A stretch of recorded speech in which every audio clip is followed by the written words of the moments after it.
Hello दोस्तों, एक बार फिर से आपका भाई आपकी सेवा में हाजिर है एक नए वीडियो के साथ और एक नए संदेश के साथ। और इस चैनल में हम बाइबल की भविष्यवाणियों के बारे में विचार करते हैं। लेकिन आज हम देखेंगे कि जो बाइबल की भविष्यवाणियां हैं वो आखिर है क्या और किस बारे में है। क्या बाइबल ये बताती है कि 2024 का चुनाव कौन जीतेगा? नहीं दोस्तों, आज हम देखेंगे कि बाइबल किस बारे में भविष्यवाणी करती है। तो इसके पहले कि हम आज के विषय पर आए, मैं आपको याद दिलाना चाहूंगा कि कृपया आप इस चैनल को लाइक करना और सब्सक्राइब करना ना भूलें। और जब आप सब्सक्राइब करेंगे तो आपको एक घंटी का आइकन भी दिखाई देगा, कृपया उसको भी क्लिक कर दें। जब आप उसको क्लिक करेंगे तो जब भी कोई नया वीडियो मैं आपके लिए इस YouTube पे अपलोड करूंगा तो उसका नोटिफिकेशन या उसकी सूचना आपको तुरंत मिल जाएगी और आप किसी भी वीडियो को देखने से वंचित नहीं रहेंगे और आप हर वीडियो को देख सकेंगे। तो कृपया आप याद से इस चैनल को सब्सक्राइब करना और बेल आइकन को भी क्लिक करना ना भूलें। तो आइए दोस्तों, आज के विषय पर हम आ जाते हैं। बाइबल की भविष्यवाणी क्या है। मेरा नाम राजेश है और मैं भोपाल से हूं। दोस्तों, यदि हम दूसरा पत्रस उसका पहला अध्याय और उसकी 20वीं और 21वीं आयत देखें तो यहां लिखा है, पर पहले ये जान लो कि पवित्र शास्त्र की कोई भी भविष्यवाणी किसी के अपने ही विचारधारा के आधार पर पूर्ण नहीं होती, क्योंकि कोई भी भविष्यवाणी मनुष्य की इच्छा से कभी नहीं हुई, पर भक्त जन पवित्र आत्मा के द्वारा उभारे जाकर परमेश्वर की ओर से बोलते थे।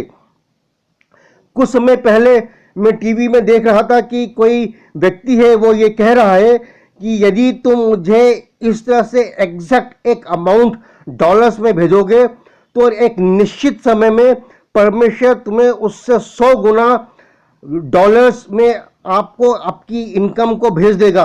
अचानक से आपके पास बहुत सारा पैसा उस हिसाब से आ जाएगा।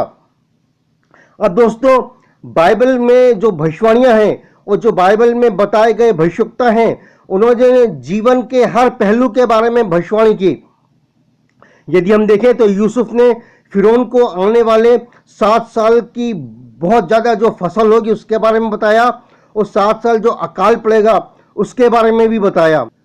और नए नियम में भी हम देखते हैं कि प्रेरितों के काम की पुस्तक में अगापूस नाम का एक भविष्यवक्ता था जिसने आने वाले अकाल के बारे में बताया। तो बाइबल के जो भविष्यवक्ता थे उन्होंने जीवन के हर पहलू के बारे में भविष्यवाणी की है।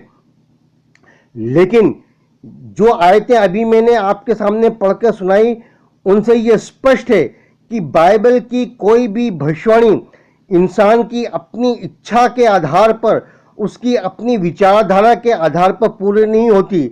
लेकिन जो बाइबल की भविष्यवाणियां हैं वो परमेश्वर की आत्मा के द्वारा होती है और परमेश्वर की आत्मा से उभारे जाकर ही बाइबल के जो भविष्यवक्ता हैं वो भविष्यवाणियां करते थे। तो बाइबल में हर तरह की भविष्यवाणियां की गई। यदि हम देखें दानियल नबी की पुस्तक, तो किस तरह से बहुत सारे बड़े बड़े एम्पायर या साम्राज्य उठ खड़े होंगे, बड़े बड़े राजा आएंगे और उनका पतन हो जाएगा, इनके बारे में भी भविष्यवाणियां की हैं। और किसी व्यक्ति के व्यक्तिगत जीवन के बारे में भी भविष्यवाणियां की हैं। तो हम देखते हैं कि बाइबल में हर तरह की भविष्यवाणियां की गई हैं। लेकिन अजीज दोस्तों, यदि हम देखें तो पाएंगे कि पुराने नियम में और नए नियम में एक विशेष बात की ओर बाइबल की भविष्यवाणियां इशारा करती हैं, इंगित करती हैं। और जो बाइबल की भविष्यवाणी की जो प्रमुख धारा है, जो नदी है, वो एक ही दिशा में बह रही है। और यदि हम बाइबल की सबसे पहली भविष्यवाणी के बारे में देखें तो हम पाते हैं उत्पत्ति की पुस्तक उसका 3रा अध्याय और उसकी 15वीं आयत। दोस्तों, ये बाइबल की सबसे पहली भविष्यवाणी है और यहां पर कहा गया है कि स्त्री का वंश एक उत्पन्न होगा जो शैतान के सिर को कुचलेगा। तो हम जानते हैं कि यहां पर प्रभु यीशु मसीह के आने के बारे में सबसे पहली भविष्यवाणी है कि प्रभु यीशु मसीह आने वाले हैं और जब प्रभु यीशु मसीह आएंगे तो शैतान के कामों का नाश करेंगे। और उसके बाद हम देखते हैं कि प्रकाशित वाक्य, जो कि बाइबल की अंतिम किताब है, और उसमें जो अंतिम भविष्यवाणी है प्रकाशित वाक्य उसका 22वां अध्याय और 20वें आयत, तो उसमें लिखा गया है कि प्रभु यीशु मसीह ने कहा कि मैं जल्द आऊँगा। तो हम देखते हैं कि जो बाइबल की पहली भविष्यवाणी है और जो बाइबल की अंतिम भविष्यवाणी है, दोनों प्रभु यीशु मसीह के पहले आगमन और दूसरे आगमन के बारे में इशारा करती हैं। तो अजीज दोस्तों, जो बाइबल की भविष्यवाणियां हैं उनकी एक बेसिक थीम है, वो एक खास बात की ओर इशारा कर रही हैं। यदि हम पुराने नियम का अध्ययन करें तो हम पाएंगे कि पुराने नियम में बार बार उत्पत्ति से लेकर मलाकी तक केवल एक विषय के बारे में भविष्यवाणी की गई है। भविष्यवाणियां तो हर जीवन के हर क्षेत्र के बारे में है, लेकिन जो प्रमुख मेन मुद्दा है, जो प्रमुख थीम है, जो प्रमुख धारा है भविष्यवाणियों की, वो ये है। और भविष्यवक्ता आने वाले समय में देख रहे थे कि एक उद्धारकर्ता, एक मसीहा आने वाला है और ये मसीहा जरूर आएगा। और बाइबल के जो पुराने नियम के सारे बलिदान हैं, सारे जो पर्व हैं और सारे जो बाइबल के में दी गई बातें हैं, कहानियां हैं, डिटेल्स हैं, वो सब एक बात की ओर इशारा करती हैं कि एक मसीहा आने वाला है, एक उद्धारक आने वाला है और वो लोगों को बचाने वाला है। तो हम देखते हैं कि जो बाइबल में पुराने नियम की भविष्यवाणियां हैं उनका कुल मिलाकर सिर्फ एक विषय है, और ये विषय है कि एक मसीहा आने वाला है, प्रभु यीशु मसीह आने वाला है। और जब प्रभु यीशु मसीह आएगा तो वो लोगों को उनके पापों से उद्धार करेगा। प्रभु यीशु मसीह आएगा तो वो अपने जो लोग हैं, जो इज़राइल देश है, उसको उसके पापों से उद्धार करेगा और उसको बचा लेगा। लेकिन अजीज दोस्तों, जब हम नए नियम में आते हैं तो हम पाते हैं कि जो सुसमाचार हैं और जो प्रेरितों के काम की पुस्तक है, बड़ी सफाई से ये बताती है कि पुराने नियम की जो भविष्यवाणियां थीं वो एक तरह से पूरी हो गई कि प्रभु यीशु मसीह आ गया, उसने अपना जीवन जिया, उसने दुख उठाया, क्रूस पर बलिदान हुआ, मारा गया, गाड़ा गया, तीसरे दिन जी उठा और स्वर्ग पर चला गया। तो पुराने नियम की बहुत सारी भविष्यवाणियां पूरी हो गई।